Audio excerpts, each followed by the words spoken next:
Well, hello, welcome. It's great to imagine you. I can't see you, of course. Jonathan Foust here. And actually, this is a voice from the past speaking into the present.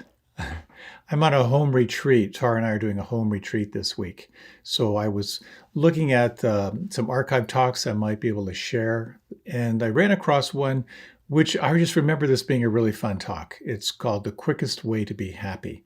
It's offered live at the Unitarian Universalist Church in Arlington.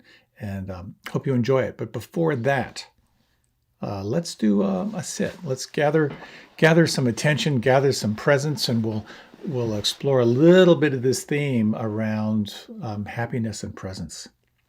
So you might like to reach your arms up overhead, let yourself get all the wiggles out, whatever you need. This is a relatively short meditation.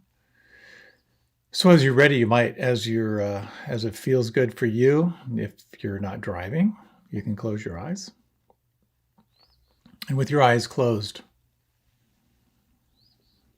take a few moments just to kind of acknowledge this movement from attention focused outward, extrinsic attention, to intrinsic attention, to a heightened awareness of the inner world. And just for a few moments, no effort, just noticing.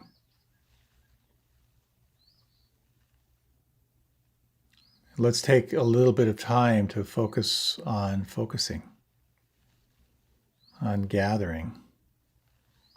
You might notice where you feel your breath the most predominant right now. And for the next minute or so, is there a way that you could breathe in a way that's going to help you to come more present, to get more absorbed into the here and now?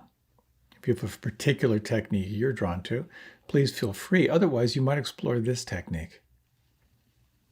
On the next inhalation, breathing in to the count of 4 or 5.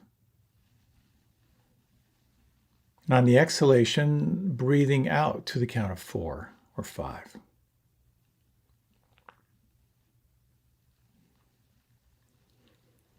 Matching the length of the in-breath with the length of the out-breath will require that you have to focus and pay attention and get more absorbed in your inner experience.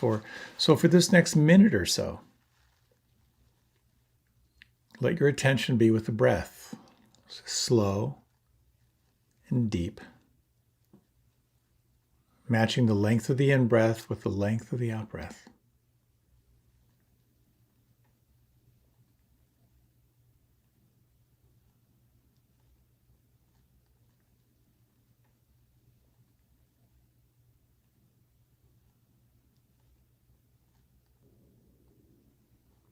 As you're breathing, notice if it's possible to relax at the same time.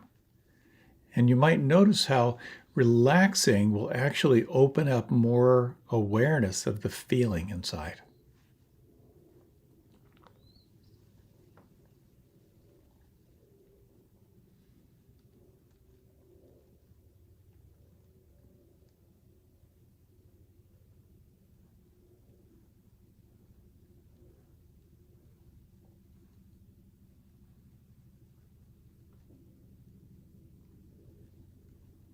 And as you continue, just for the next little while, notice if you can smooth out your breath. Let the breath be really smooth.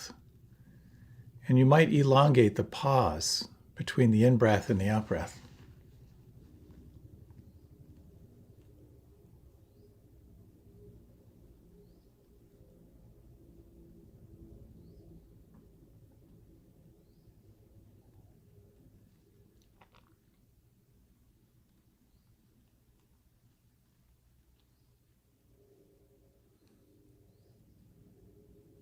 Now, you might find it helpful to stay with this breathing technique for a little bit longer.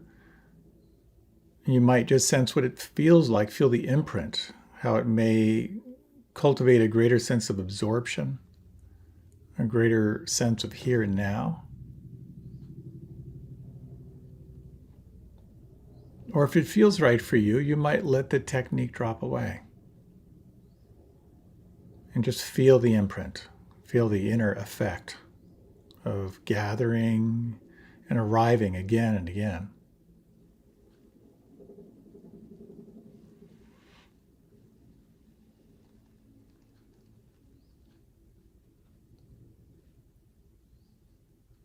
You might bring your attention now to an anchor or of your choosing, to a focal point in the sense field. For many, it will be the awareness of breath. You might narrow your attention to the breathing in your belly or the nostrils or the subtlety of the chest rising and falling. Or you might elect to turn your attention to sound, the actual sound vibrations.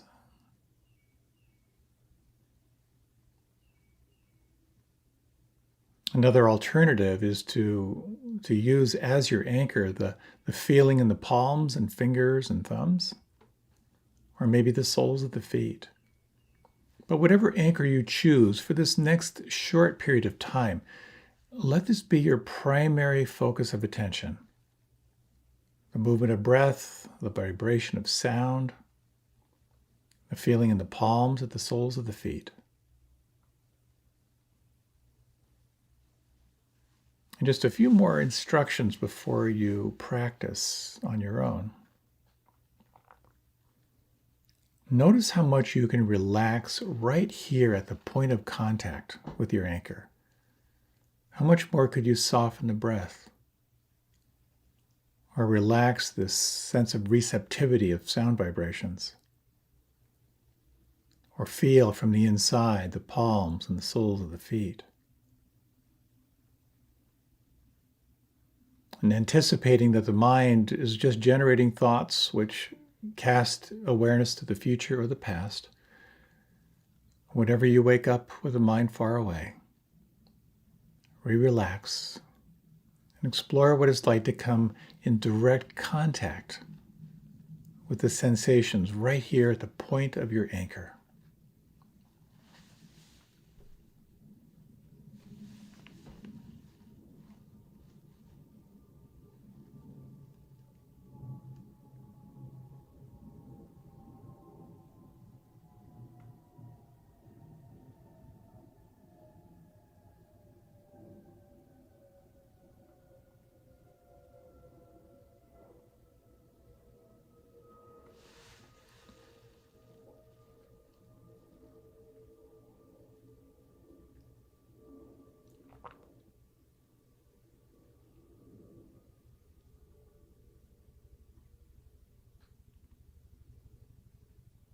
You might ask yourself the following question.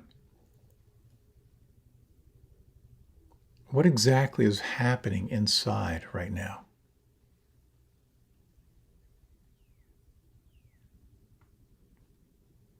You may notice how that inquiry will again cultivate a deepening sense of absorption.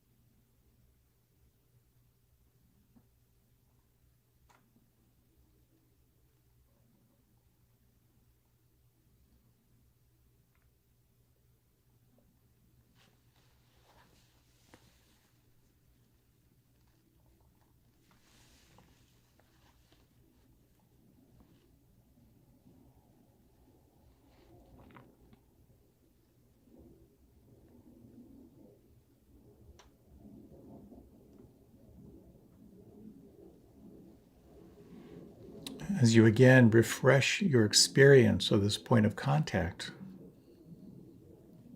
relaxing and feeling on the inside. You may also notice the more you continue to relax and pay attention that you may be intimately aware of your anchor, kind of like the bullseye of a target, but also aware of the periphery, aware of the background. And you might explore in these next minutes what it's like to broaden and widen your attention. Sensing what it means for you to take this seat of the witness. This quality of non-judging, non-grasping awareness. Noticing what's changing and sensing what it means for you to let things be.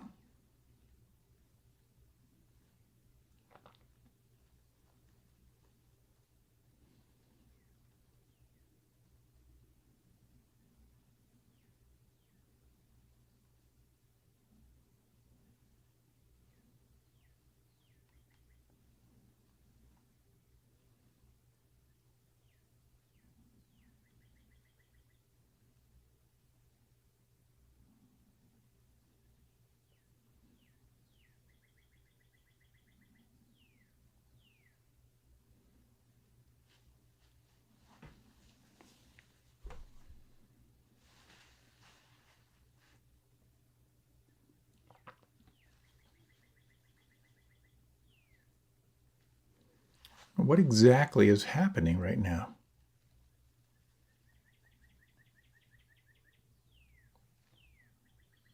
Is it possible to let it be just as it is? Relaxed, alert, and allowing.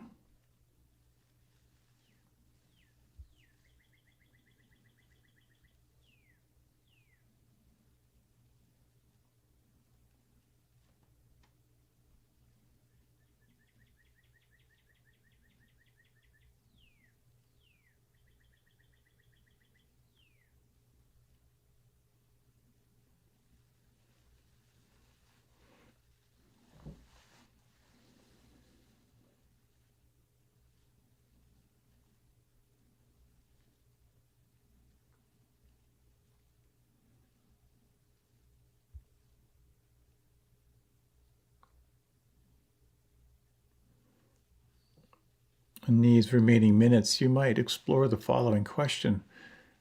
Is it possible to relax and soften even more right now?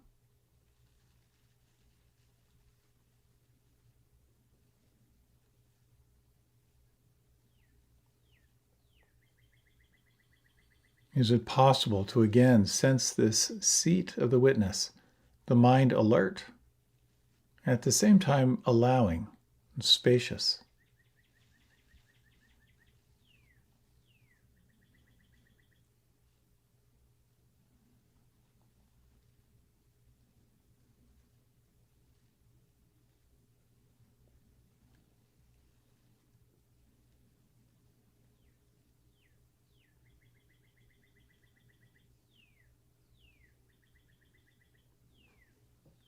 And you might explore now, in this remaining minute,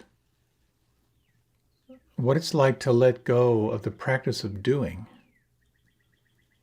and to open more intimately to the practice of being. Letting your concentration or focus on your anchor fall away. Explore the following question. In the absence of effort, what do you feel? What do you notice?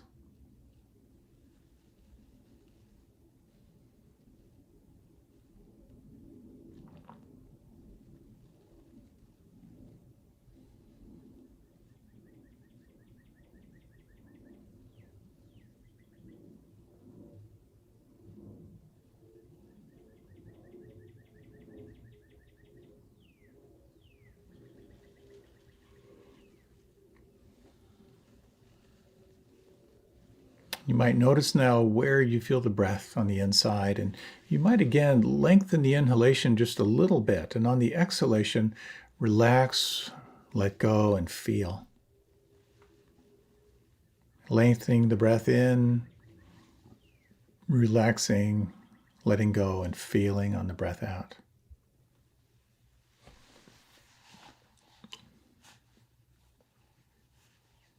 And what are you noticing now? What's the quality of presence? What shifted for you over these minutes of practice? And can you let this moment be just as it is.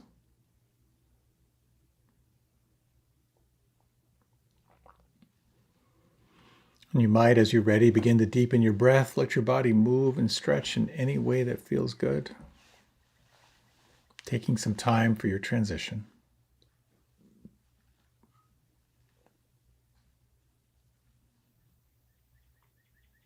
Welcome. This week, Tara and I are on a home retreat. We're going to be doing a lot of practice, getting away from social media, from email, newsletters, reading, and exploring what it means to really rest in presence, kind of a sacred time.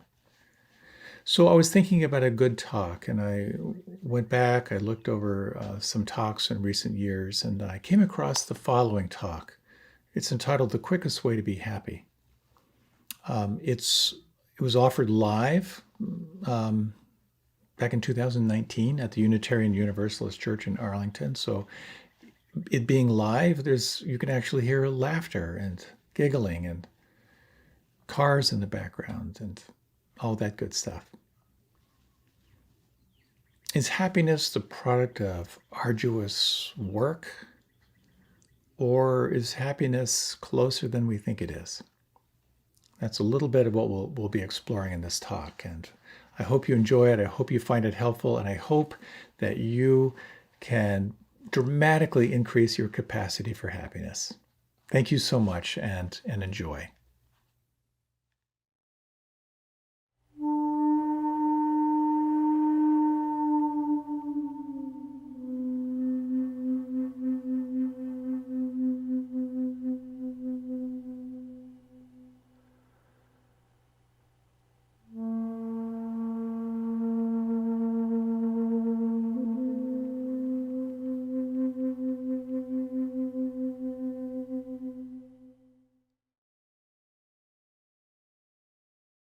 So I recently got an iPad Pro. You know, the one with the 12X Bionic chip with a 64-bit architecture? And that one. And I debated, I didn't buy it right away. But I was, bouncing back and forth. And of course, there's a very interesting, theory about the structure of the brain, that there are these modules that kind of take over. There's the I want that module, and then there's the, I really need that module. So they kind of played themselves out for quite a while. But I finally went for it, but a voice inside me said, well, this isn't going to make you happy, but I went ahead and got it. And you know what? It really has. So, so I'm here to tell you that there are some Apple products that will make you happy.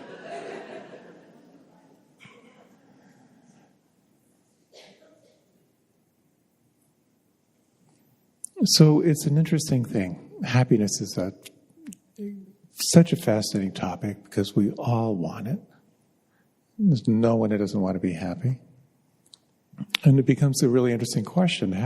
How do you be happy? Is happiness an arduous process that you work on by slowly unpeeling the onion of your conditioning? I think on the most radical level, no. Here's the punchline of the whole talk. The talk is entitled The Quickest Way to Be Happy. This is with a hat tip to Werner Erhard, who created EST, if you're familiar with EST. So, the quickest way to be happy? Choose what you already have. Thank you for coming tonight. There are no cookies, but if you have any chewing gum, we can share it around. So I'd like to talk about the keys to happiness in the moment, but also the importance of identifying what's between you and being happy, bringing that into more refined awareness. And how ultimately the experience of happiness is directly linked to your true nature, to who and what you truly are. And then finally, hopefully if we have time, just an interesting model that can help you do an assessment of your happiness level and how you might work it. So as I've mentioned many times before, I was a Peace Corps volunteer in Niger in West Africa. And at one point, I did a big photography project because it was 20 years that Peace Corps had been in the country. So I got to travel around a lot doing this documentary.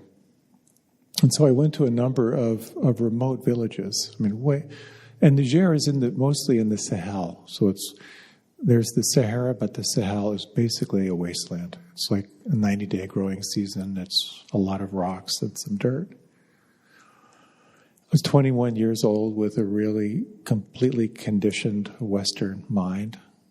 And I was stunned being in these villages. According to my Western standards, these people were supposed to be miserable. But they were really happy. Not everyone, but people seemed genuinely happy. And I was stunned.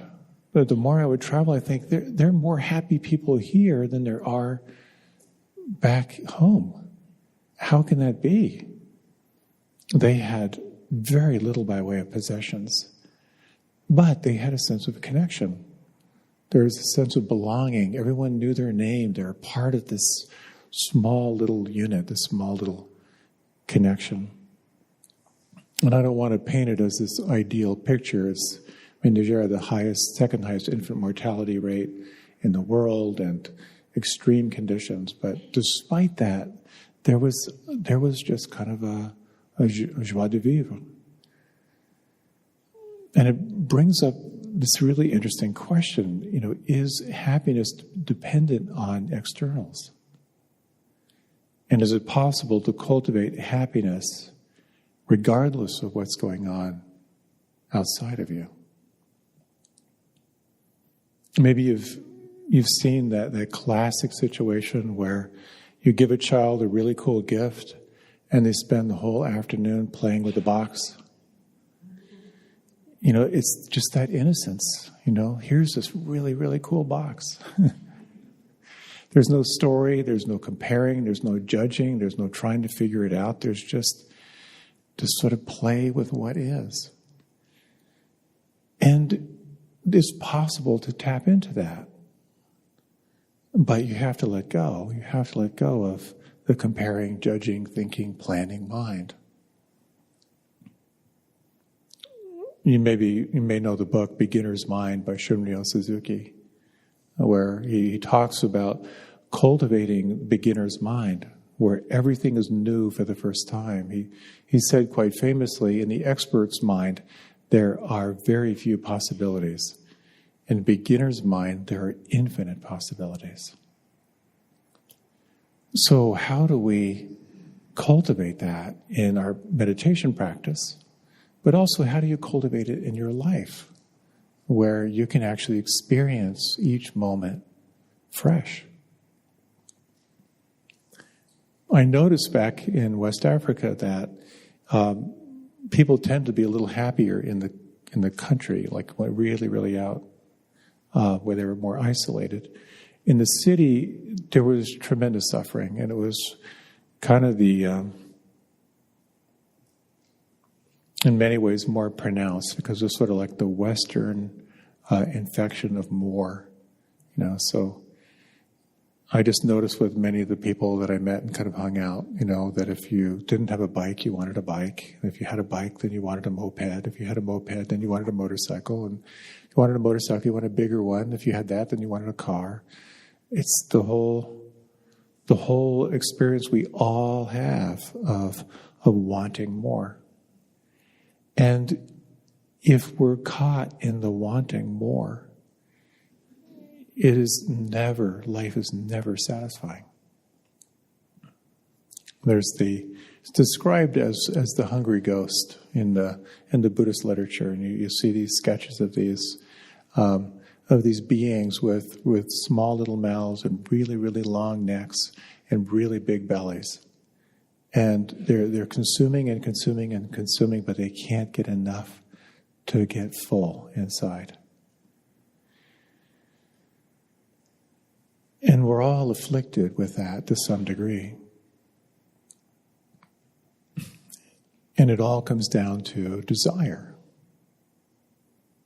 And when you look at desire and happiness, they're kind of diametrically opposite. So when you are happy, there's no desire. And therefore, it's possible to be happy anywhere, anytime, if it's possible to let go of desire. And this becomes an integral part in our meditation practice, because you get to see that creeping, wandering, wanting mind.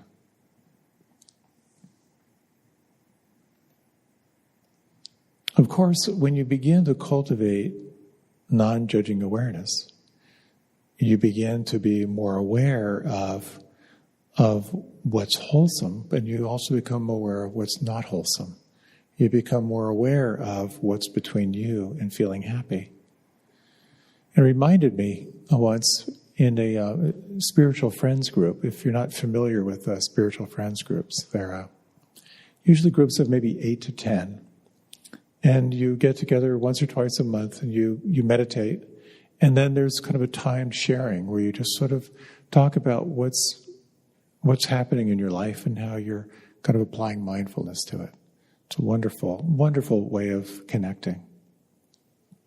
In the Year of Living Mindfully program, I was just joining one of the groups, and as we were going around, and it was a pretty intense year for me. And I remember sharing, just sort of hearing myself share, and I said, in the last 2 years, 3 dogs have died. Tara's mother is really in hospice now. My father's Alzheimer's is now full-blown. Tara's had a real health flare-up.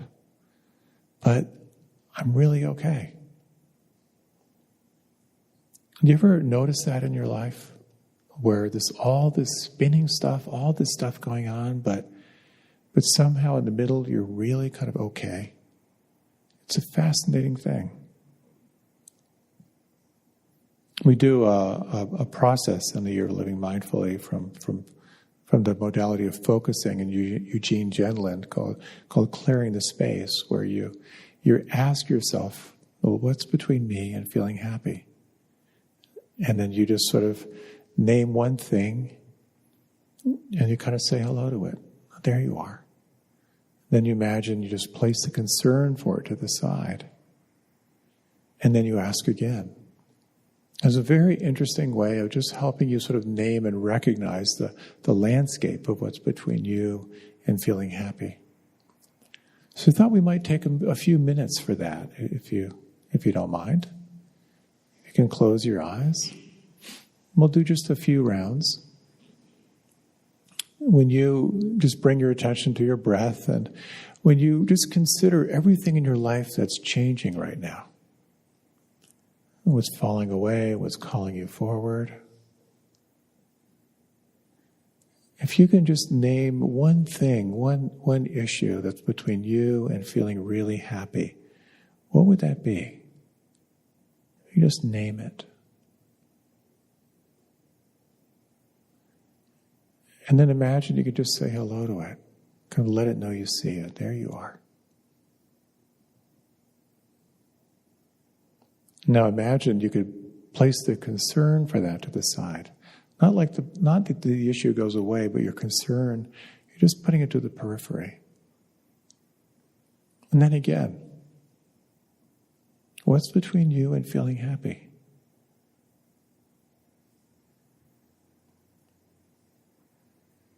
Can you name this? Say hello to this.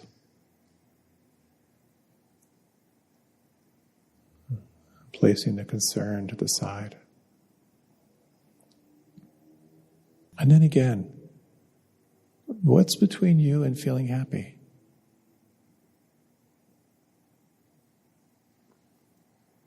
And as you name it, take some time to say hello to it. I see you.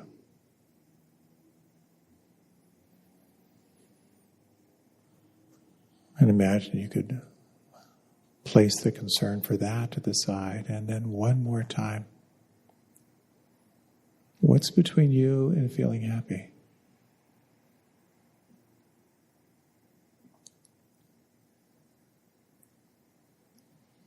and saying hello to this, and placing the concern to the side, and you might just take a moment just to kind of say hello to what you've named.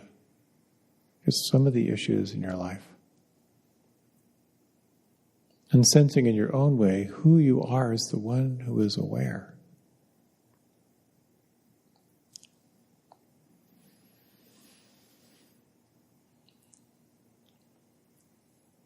And then when you're ready, you can deepen your breath and you can open your eyes.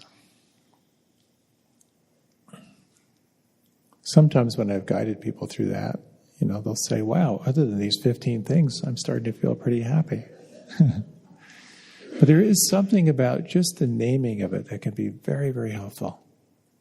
There's sometimes, how when you wake up in the morning and there's that low-grade anxiety, just kind of low-grade fever, I'll just sort of ask, I'll do a few rounds. Okay, so what's between me and feeling happy right now? Like, oh yeah, I've got to write that thing. Oh, I got to call that person. And just the naming of it, there's kind of a settling that can be very helpful. So sometimes you can be in the middle of a hurricane there's a vortex of stuff, and you can sort of stay the objective observer where you're kind of untouched. But quite often, of course, that's not the case. You get swept up in unfolding drama, and you get caught up in the winds of wanting and not wanting and confusion. And the whole world turns on that drama. The whole world thrives on that conflict. Look at the headlines out there. They're just designed to make you nervous. Is this the beginning of the end for Trump? Democrats will get crushed in the next election unless they do these two things. Is ISIS just getting started?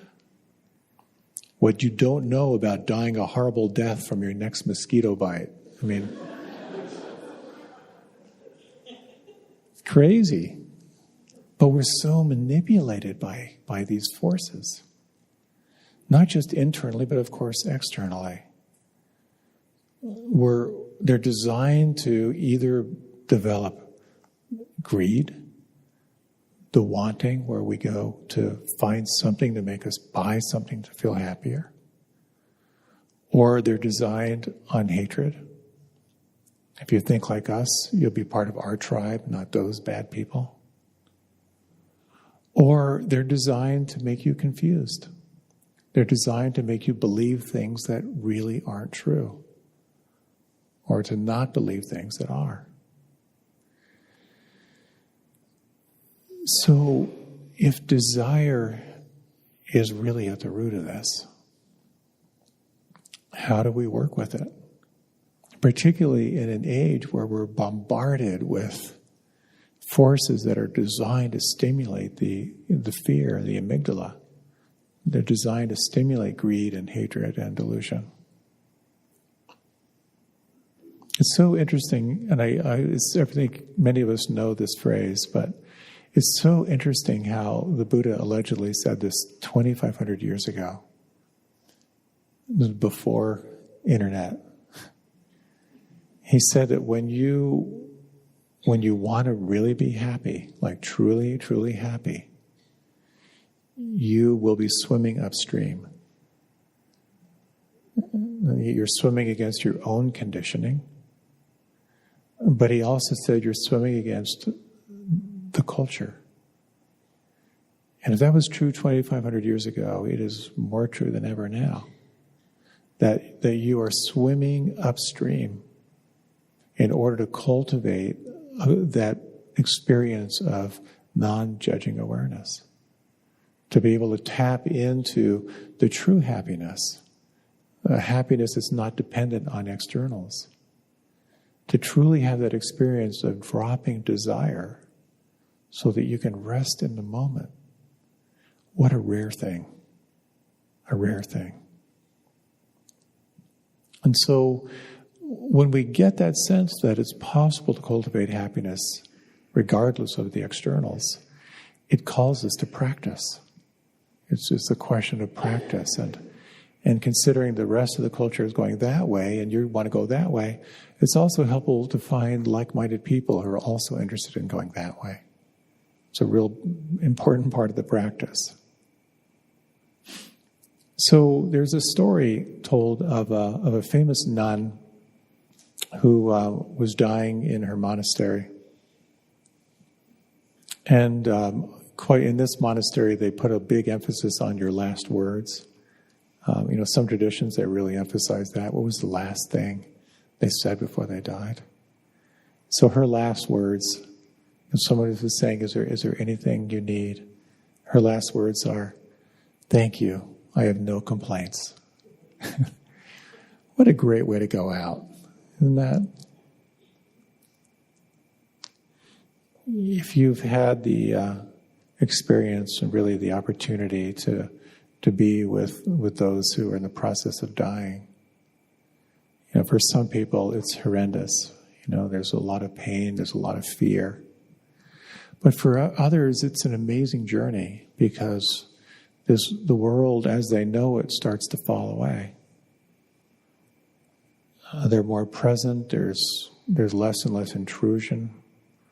Certainly there are regrets, but as those regrets get processed and released, it becomes really an experience of gratitude. Just one more breath, one more day. And there's that sense of the struggle of life starts to fall away and presence starts to emerge. So the magic of just being present, the magic of being alive. And so it becomes a very interesting inquiry. What does it mean to be without desire? So why don't we take a few minutes to explore this in a short meditation?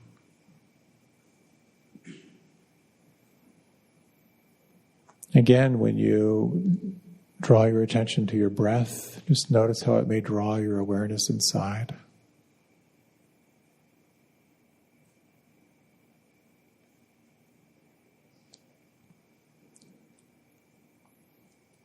And you'll notice how there's a natural movement of the mind. The mind, in many ways, it's kind of like a butterfly. It'll move from a sensation to a thought, to a story, back to a sensation, to a feeling. And you might just sense in this next minute, if there is no desire to add anything or take anything away from right now,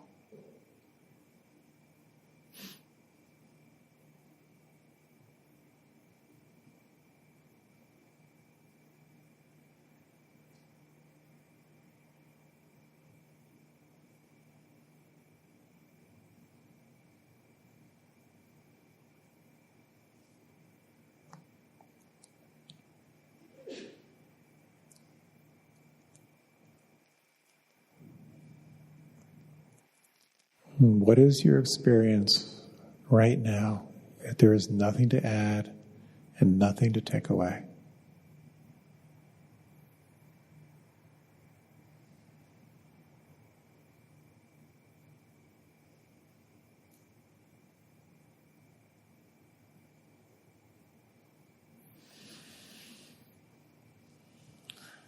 And gently deepening the breath. If you like, you can remain with your eyes closed.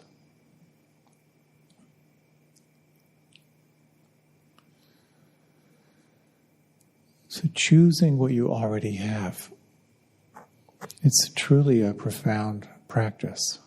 It's saying yes to what's right here. Nothing off stage.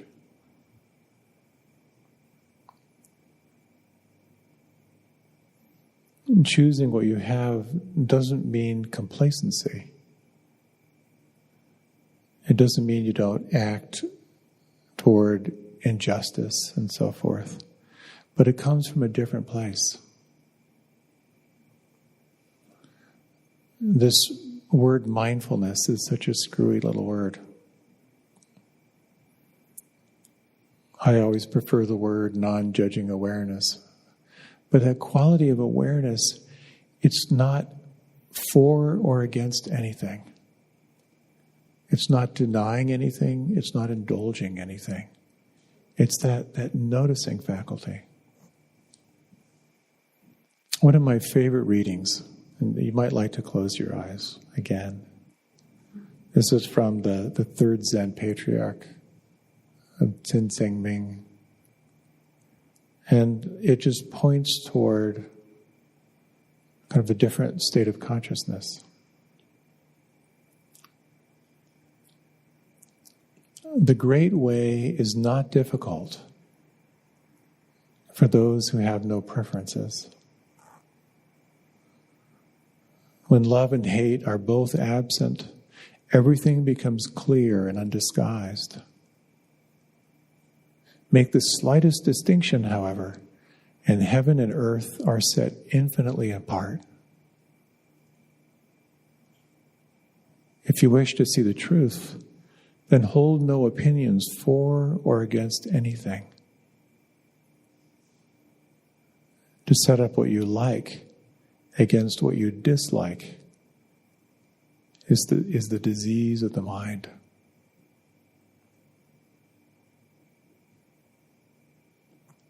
The way is perfect like vast space, where nothing is lacking and nothing is in excess.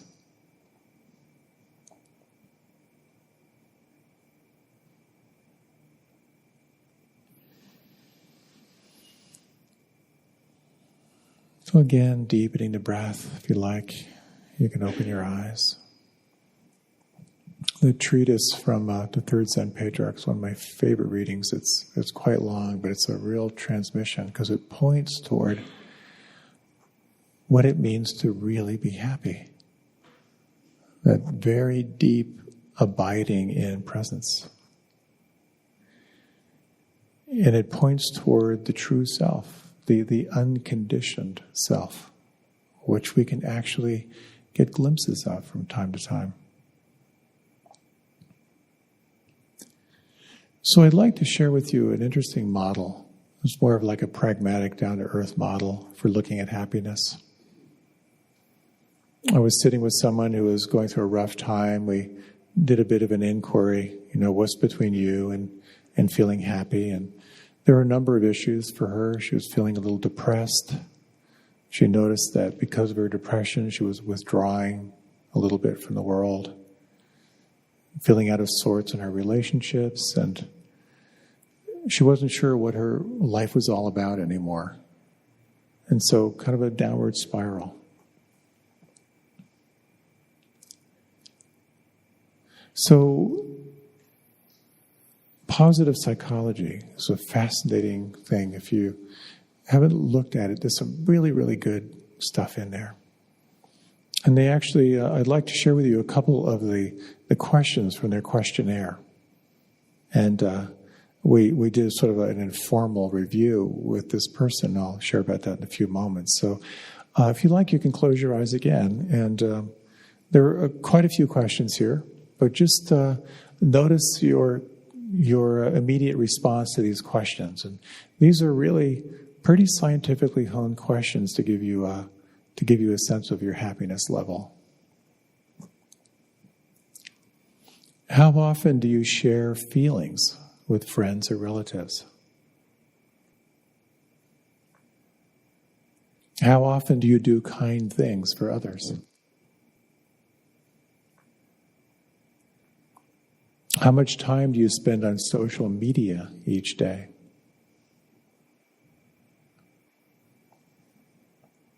How often do you do at least 20 minutes of physical exercise?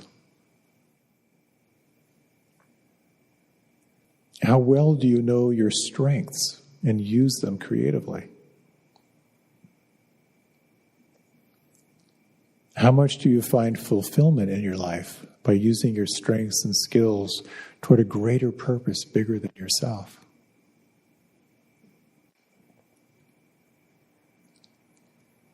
How much do you engage into activities you find challenging and absorbing?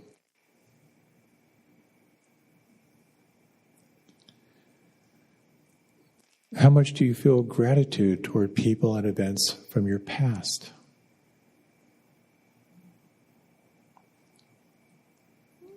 How much are you able to focus on the present moment and not get distracted by future or past thoughts?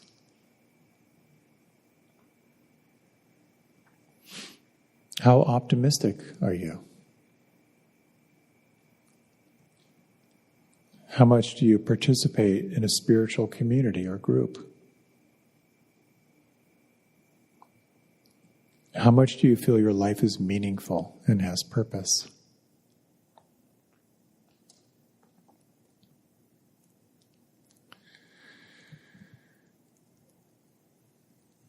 So if you like, you can open your eyes.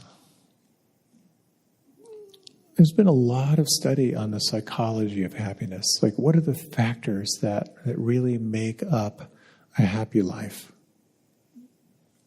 And it's amazing to see the research that's been done. So Martin Seligman wrote the book Positive Psychology many, many years ago. Then he updated it and changed it a little bit. So you can think of this in terms of what's called PERMA, P-E-R-M-A. The first is feeling positive emotions, just feeling good. How much do you feel good? The second is engagement. How much do you feel absorbed in activities in your life? The third is relationships. How much do you feel authentically connected with other people around you? The fourth is meaning. How much do you feel like you have a purposeful existence? And the fifth is achievement. How much do you have a sense of accomplishment and success? So it's a very interesting way to really do a little review of your life. And you may sense, wow, I'm a little bit low over here. And it's sort of all part of like building that upward spiral, the vicious circle, which is kind of like, if you've ever seen Theater of the Absurd, it just goes round and round and round. And you can break the vicious circle with mindfulness, just being a little bit aware. And instead of the circle, it becomes an upward spiral. So it becomes kind of a virtuous spiral. And just by noting what's between you and feeling free, feeling happy, and reflecting on these qualities of how much do you feel positive emotion? How engaged are you in your life? Are your relationships deep and authentic? Does your life have meaning? And do you have a sense of accomplishment? Very, very powerful questions. And by recognizing what might need adjustment, you can really explore how you might explore that more and develop a more wholesome sense of your life. And so with this woman, we kind of went through that, and she realized that there were a number of steps she could take that would kind of help to break that cycle. So there's a little bit of a paradox here. On the one hand, you can be happy by choosing what you already have. So it's sort of like instant happiness, or at least getting a glimpse of happiness. You can get a glimpse of happiness by really exploring who you are in the absence of desire. And again, they can just give you that sense of that deep, deep sense of contentment. And you can also look at your life from this sort of holistic perspective. Like, are there actually things you can do that would shift your life in some way? It kind of comes down to, you can say, these two essential paths. One is sort of the path of self-improvement, and the other is sort of the path of liberation. Sort of the path of liberation is sort of like drop desire and you're home. But we're still living in this relational world. And there's some really beautiful teachings around cultivating more wholesome states. That whatever you engage into in your life, in any kind of practice, anything you do, is to really assess, did this cultivate a more wholesome state or a less wholesome state? And more and more I'm seeing meditation and living through this lens of mindfulness as a process of self-diagnosis. And just as at the end of that meditation, you can ask yourself, how does this moment want me to be with it? Would I benefit from gathering my attention and concentrating and arriving and landing? Would I benefit more from taking the seat of the observer and just watching what changes? Or would I benefit from just simply letting it all fall away and just being that awareness? In that same way, you can kind of self-diagnose your life by sincerely inquiring, so what is between me and feeling happy? How does that want me to be with it? Is there something that needs to change? Something that doesn't need to change? And when you explore those changes, to really inquire, is this up-leveling my sense of presence? So, some thoughts on happiness. Why don't we'll close with a short meditation, and I'll share a few more lines from the third Zen patriarch.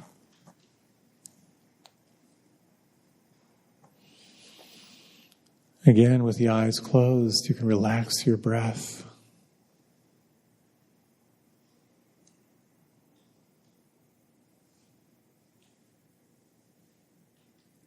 You're just sensing this possibility that you can cultivate happiness independent of the externals in your life. By sensing who you are right now in the absence of desire and actively choosing what you have, saying yes to what is here.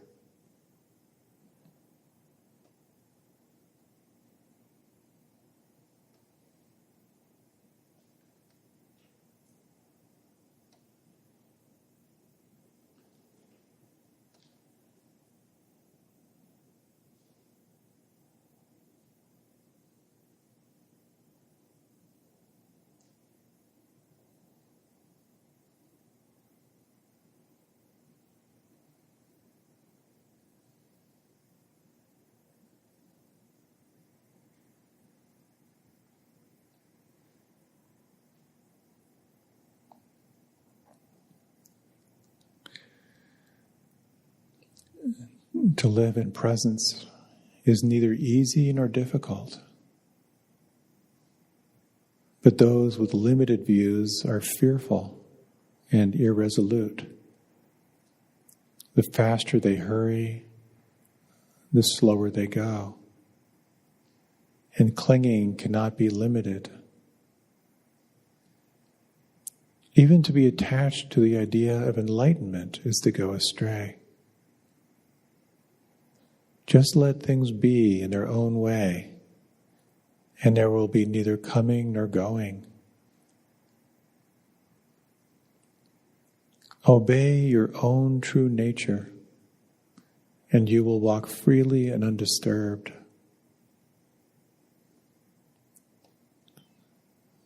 When thoughts are in bondage, the truth is hidden, for everything is murky and unclear.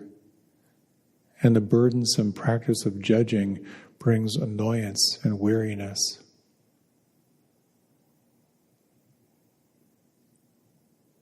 If you wish to move in the one way, do not dislike even the world of senses and ideas. To accept them fully is identical with true enlightenment.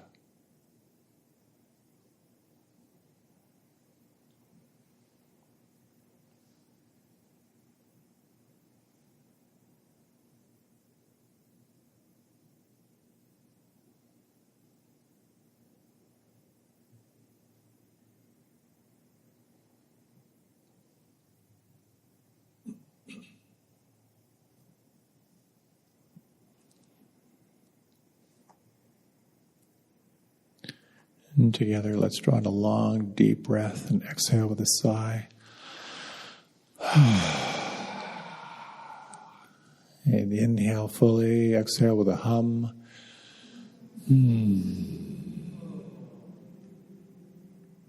And together, let's share the sound of Om.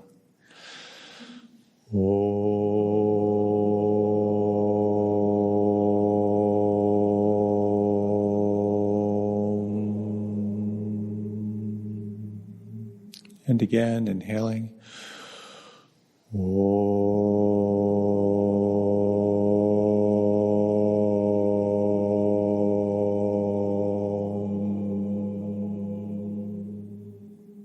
One final time.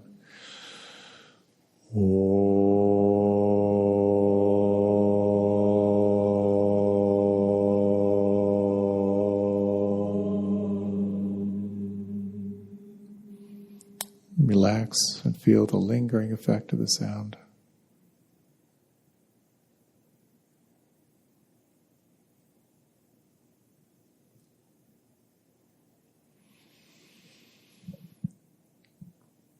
And when you're ready, you can open your eyes. Thank you again for coming out tonight. How do you like those Oms? It's kind of after my decades of living in an ashram, I got seriously Om'd out. Om before meals, Om before and after meetings.